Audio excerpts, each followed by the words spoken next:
Après plusieurs mois de tensions internes, le président du principal parti d'opposition du Zimbabwe, la Coalition citoyenne pour le changement CCC, a officiellement annoncé sa démission avec effet immédiat le 25 janvier 2024. Dans un communiqué de 14 pages, le désormais ex-chef de file de l'opposition zimbabwéenne a expliqué sa décision. Il a notamment dénoncé des actes de sabotage dirigés contre son ex-formation politique depuis la période électorale de 2023, à l'issue de laquelle il a perdu l'élection présidentielle face au chef de l'État Emmerson Mnangagwa. This is all symptomatic of the troubling political and economic conditions. Tout cela est symptomatique de la situation politique et économique troublante du Zimbabwe. Le parti a été balayé et la faute en revient à la fois au parti politique d'opposition lui-même et au régime au pouvoir qui fait pencher le paysage politique, économique et électoral contre l'opposition politique du pays.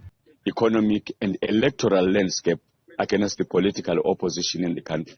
L'autorité de Nelson Chamisa à la tête de la CCC n'a cessé de s'effriter depuis l'apparition sur la scène politique de Songeso Tchabangu. Déclaré inconnu par Nelson Chamisa, il se présente pourtant comme le secrétaire général par intérim du parti de l'opposition. Depuis son arrivée, la formation politique a perdu 33 sièges sur 104 remportés lors des législatives d'août 2023, fragilisant ainsi le pouvoir politique du leader de la CCC. It was not fair for CCC itself to organize its power.